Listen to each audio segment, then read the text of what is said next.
Alright, so since we're approaching a newer demonic beast, I think it would be best to talk about what are the fastest or best teams that are on demonic beast.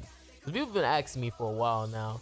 Now, I really needed to update this list. 'Cause I think I did a video like last year about the fastest team for demonic beast. So this is going to be the one for I like to use for 2024.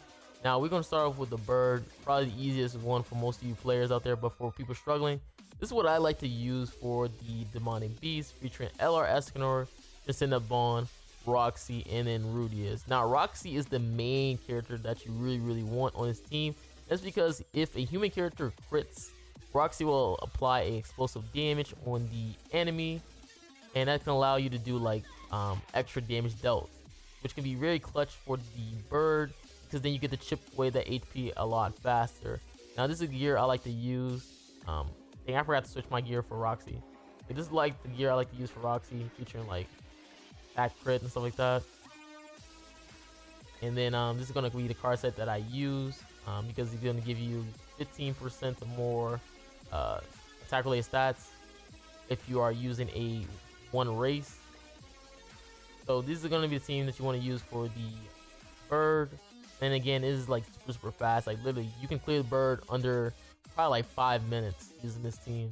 All right, so this one we're gonna be on the bird for the first one. Now, this one is featuring a full-on human team.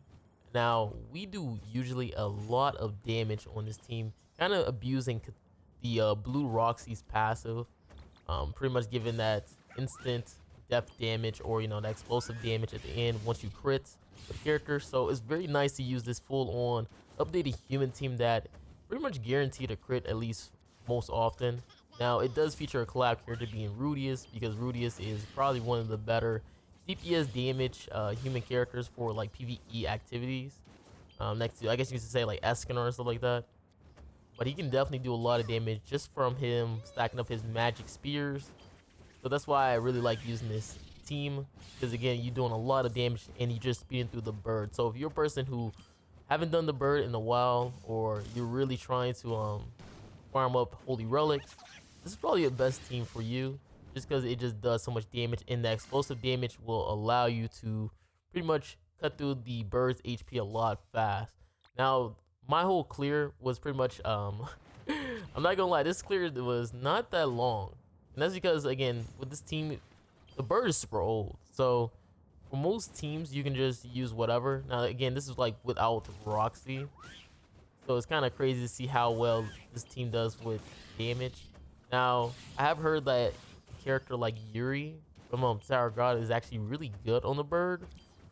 I think like she can lock out the bird, if I'm not mistaken, right? Probably because the bird doesn't have the updated debuff that she has with like the card thing. If I'm not mistaken, right? Yuri is like really good, especially because she can give you like base stats for your human team. So I would probably say, like, if you don't have Rudy or something like that, you can probably use Yuri, right? For a extra base stat booster for your human team. That could be also a good option. But again, I just like this one team because it's just that Rudy's does more damage than Roxy would ever do in terms of my team. Because again, you want like the characters who can hit hard and crits with their single targets. And then Rudius, again, he has a lot of attack related stats, so he's gonna be the best option for DPS. But again, you can probably use Yuri, and then she could be your fourth option, just so you get those base stats, and then you can just probably be more tanky too, because she does give like crit resist and crit defense as well, and damage reduction. But you can see I'm just flying through bird. It's not gonna take that long. Again, as long as I crit, I am really good, because I'm just keep doing that explosive damage. Like, that's just so good. Just being the whole requirement that all I have to do is crit, it's just a really good passive. So I'm just spamming my proxy cards. And again, you guys don't have to use the same team. You can just comment down below what team that you use for the bird, and it might help a lot of people out who's still struggling some way, somehow. And that's GG. Didn't take that long. All right, so this time I'm going to show you guys the deer, and I'm starting off by showing you guys the gear that I use for the deer, and this is going to be a full-on attack set team. Now, again, I don't have your gear for Albedo for attack crit, so I just use somebody else your gear for her. So that's gonna be the best option for Albedo, because you want to make sure Albedo nukes with her crits on her counters, and that's why you also have Sario Link on her as well. And you want to use this artifact card set because it's to prevent you from getting frozen once you have max gauge. But you can probably use something else if you really want to. I just like this one because there are some stages of the deer where if he can freeze you, so if you have maximum gauge, it could be really clutch for you to stop that freeze, especially if you're abusing that Albedo counter, right? Yeah. So again, like usually my videos and stuff like that, for my demonic beast fast farming videos or best teams, I usually just double up the speed for most of the videos, and that's because sometimes I might have a terrible run where the run is super long for some reason somehow. Like I don't know, like sometimes I might get like bad RNG, like I'm pulling like no DPS cards and nothing like that, or my good cards. Now this is one featuring the deer with Jormungandr. This is with Jormungandr's Holy Relic, of course. So if you wondering like why my cards is ranking up, it's because I have Jormungandr's Holy Relic. So again, I like Albedo team because you can just pop up your stance whenever you have like those damage cap or anything like that. So it allows you to pretty much hit like a truck. The only problem is for me is that it's been a while since I played on the deer, so sometimes I forget some moments where he's able to clear stance, which can be pretty sucky. Again, we're using Freyr ultimate just for the double depth damage, clear a little bit faster. I think deer is still super annoying for most players, and that's because on the last phase this definitely is really annoying, and especially if you get like those trash passive. Oh my god, like the one that takes away oak gauge. Oh my god, that one is so annoying. But I guess that's why I'm using this team and stuff like that, just so if you don't get the best passive, you can still do damage based on your counter or your damage from Meliodas or Freyr. So we're just gonna do this. It's also pretty nice having Albedo stance as well, because you also get that attack related stats once it's released. I don't really be trying to fish for my ultimate when I'm like doing this type of team. Like I just be trying to go for raw damage and just leave it at that. So we're just going for this and this. I could have just used Meliodas guard. That's fine. I just wanted to see my counter, but I think this is the one where he's able to clear your stance, if I'm not mistaken. Okay, he doesn't clear stance. Whew. And you can see I'm doing a lot of damage with Albedo, pretty much two-shotting the deer. And that's where my stance gets released now. Okay, I think this is gonna be the one where he's able to release stances right here. That's what I was saying. Like, there's some moments where he can release the stance, so you gotta be very careful on when you're gonna place it. So I place the stance right here. He's gonna probably release it. Yep. And again, that's the whole problem sometimes, is that you gotta remember when he's gonna release that stance, so you don't like waste your time. Cause it's been a while since I used or faced the deer, so I kind of be forgetting. And sometimes I don't even use a stance character for the deer. So there'll be some moments where I might not even realize it. So Freyr ultimates, and yeah, GG. Yep. Again, the deer on the last phase or last floor is definitely the hardest one on his phase. I think it's like phase 3. Definitely like super hard, just because it is annoying, because you got to deal with that damage cap. And then once he reaches a certain threshold, okay, it's phase 4, but once he reaches a certain threshold, he gets that full recovery. So sometimes you have to like reset so you can have a chance to finish him off. That's why with me, I try my best not to I definitely try my best not to really get hit with that 10% thing where if he gets below 10%, he full recovers. I really try my best to finish him off as quickly as possible. especially because he gets like a clear stance. But not, he gets a stance up, so you really want to try to like avoid that.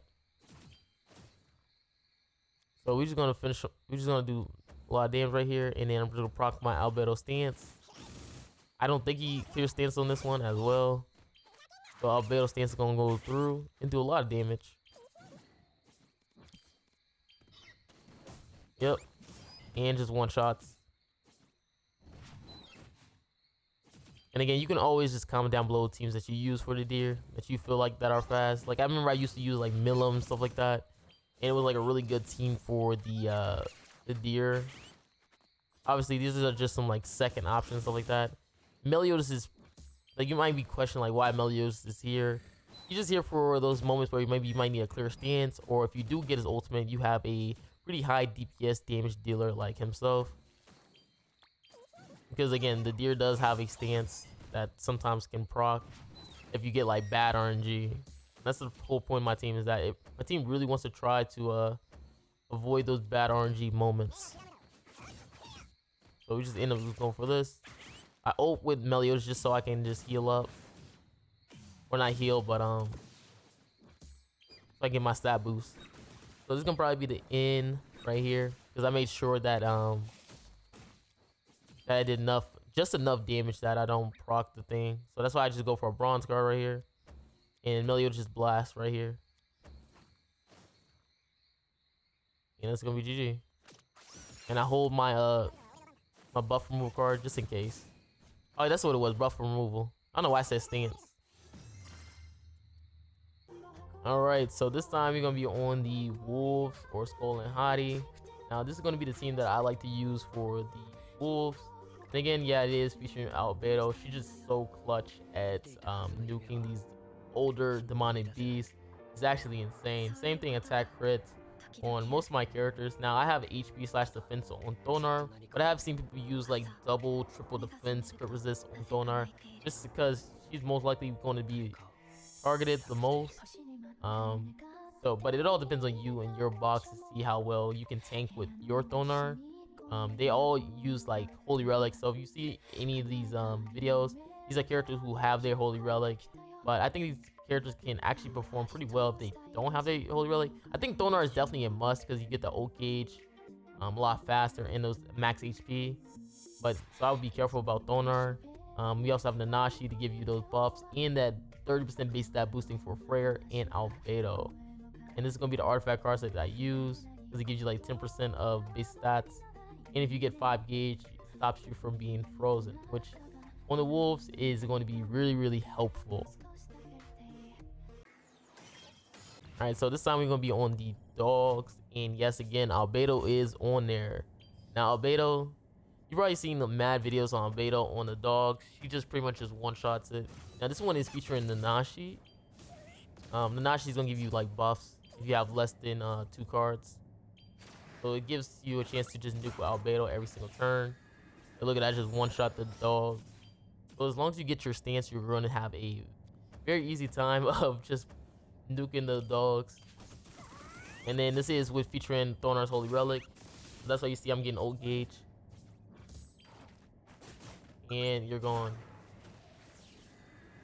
Now again, I guess the only bad thing about this is that he did infect me for multiple turns. Sometimes it's like only 1 turn. But you can always just be careful in case you don't have a powerful ultimate.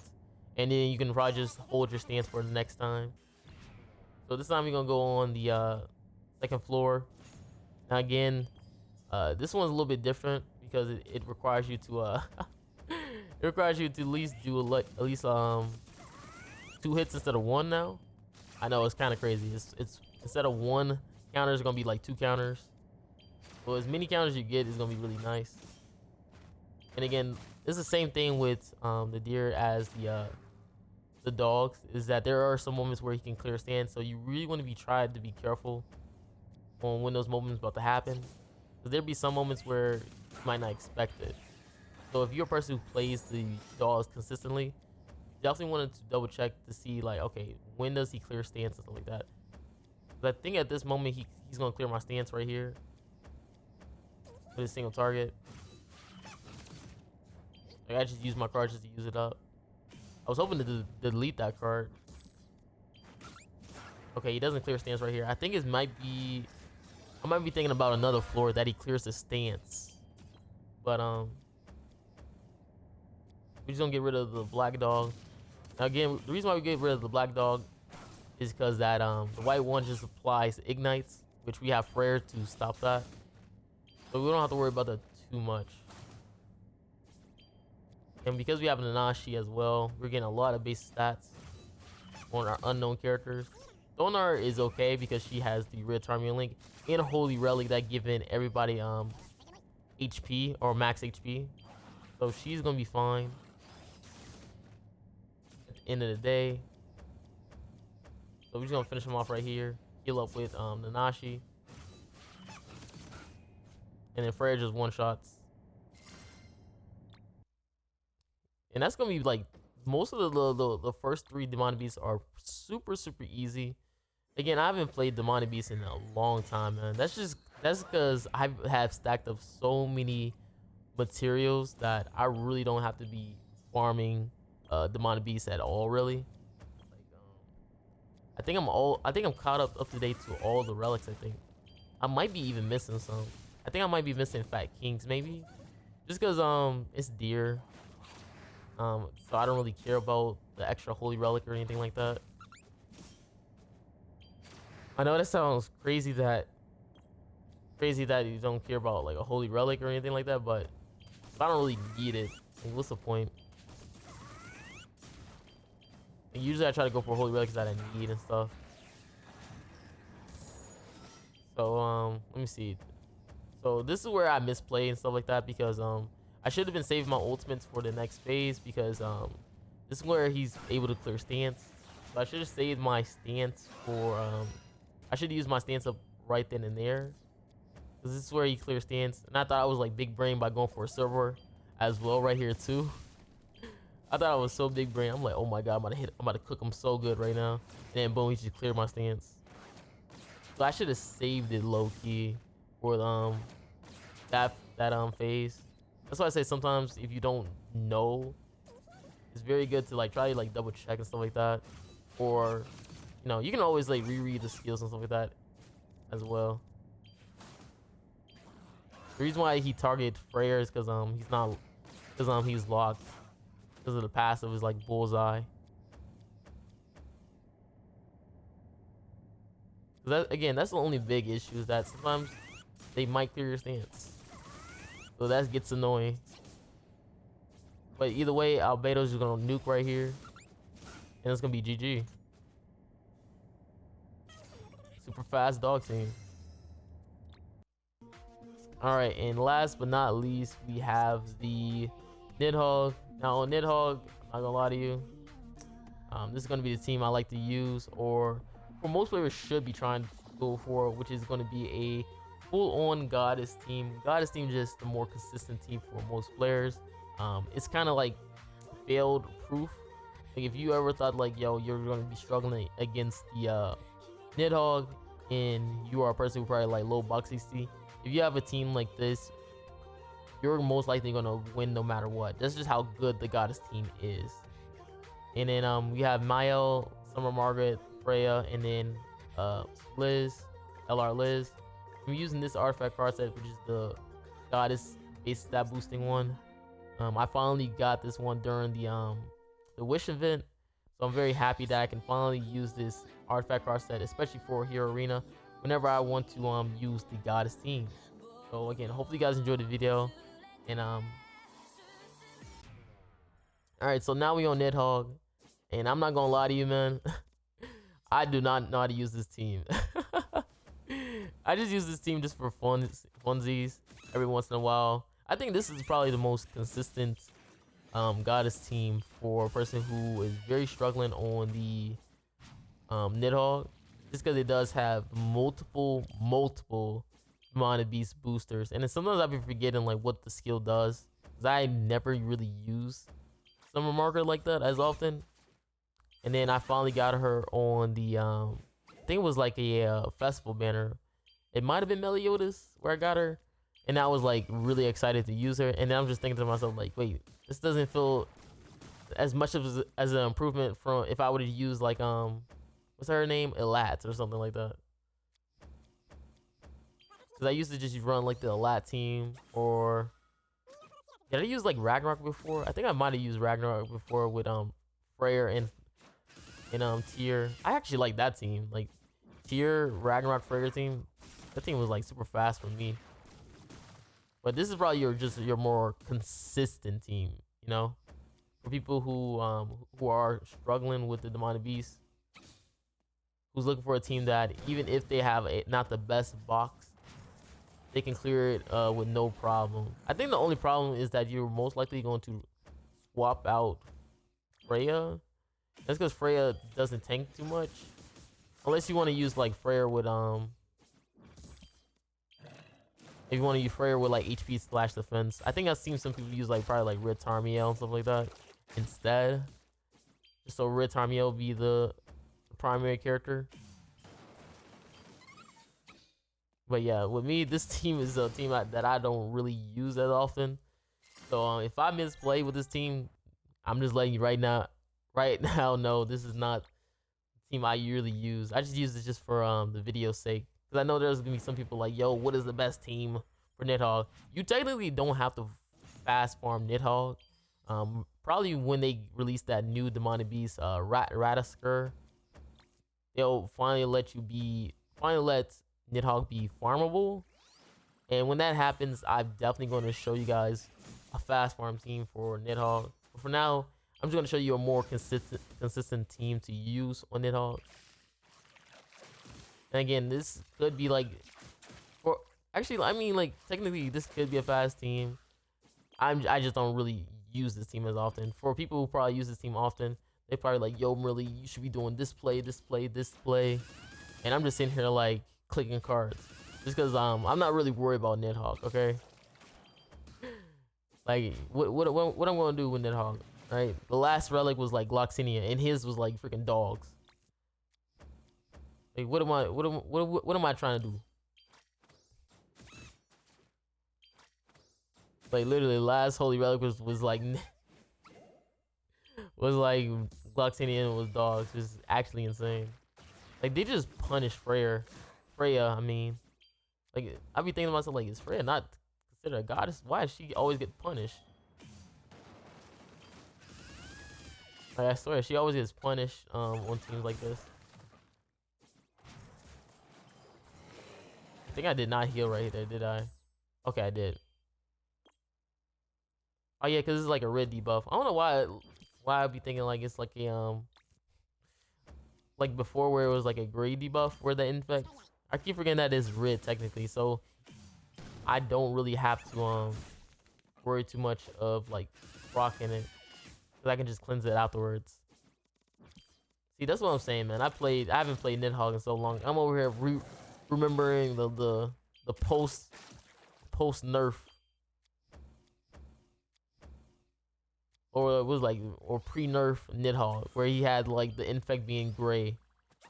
And look, you see I misplay right there by double buffing with Margaret when I could just attack and held onto my card just in case I want to heal a little bit from the debuffs. I guess this is also the bad thing about this is that you have to worry about debuffs and stuff like that. The thing I'd be using like Freyr, who really good for the ignites and stuff.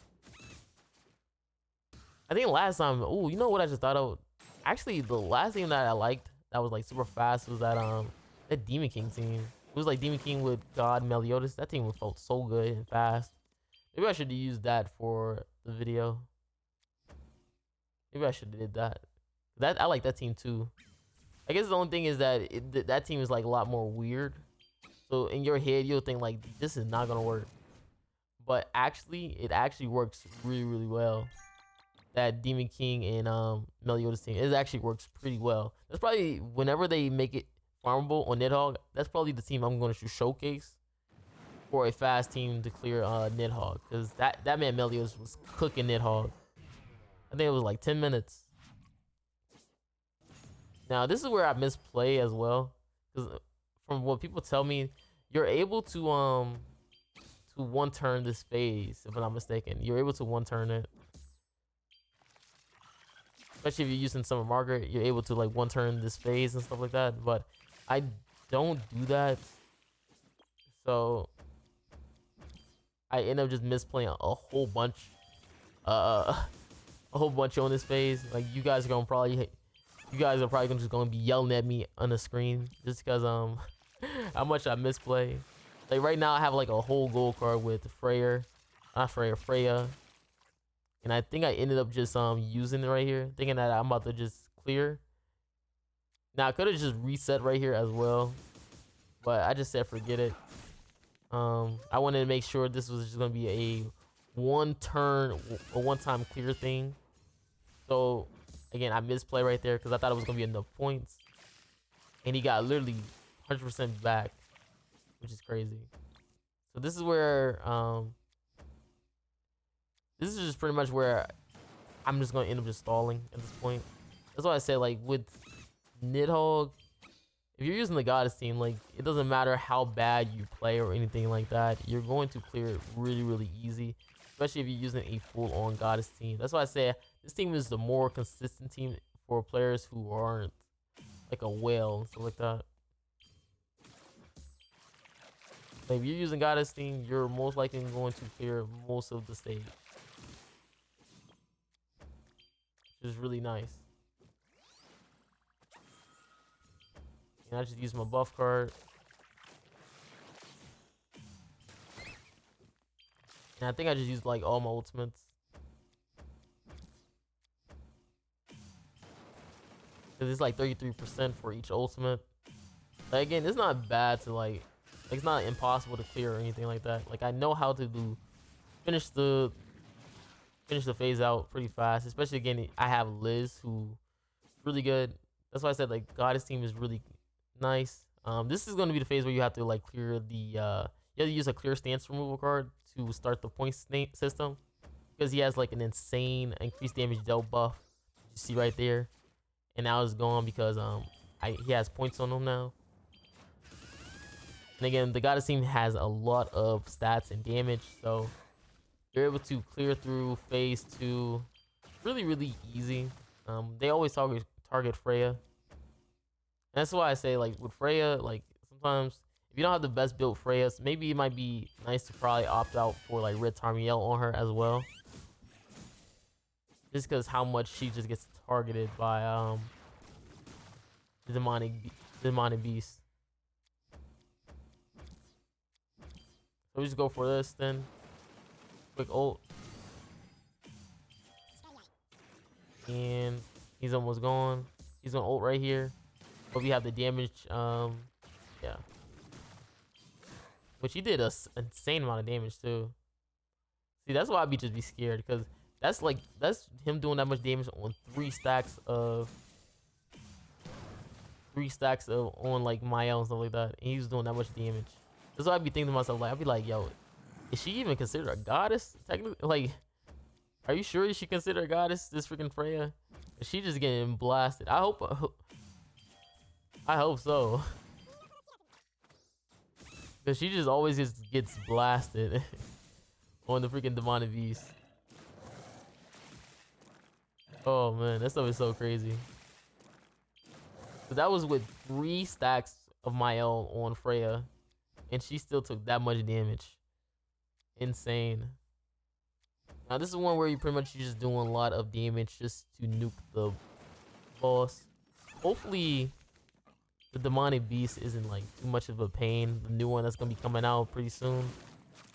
But usually I think we already know how this is gonna go with the newer demonic beast. Usually what happens is that the demonic beast is gonna feel like super impossible to beat, and then eventually later on they're gonna make a character that's gonna be like a must summon. It's gonna make the demonic beast look semi-easy, and then eventually along the line, a few more months later on, they'll make a character who literally is required to use for the demonic beast. And then that's gonna be pretty much again, that's usually the whole scenario. But hopefully you guys enjoyed this video with me using the best or fastest team for all of the demonic beasts, for all the people who've still been struggling. And again, you can always make your teams however you want to. This is just the teams that I would recommend, especially if you want to farm their relic. So this is Marilli, guys, and I'm out. Peace.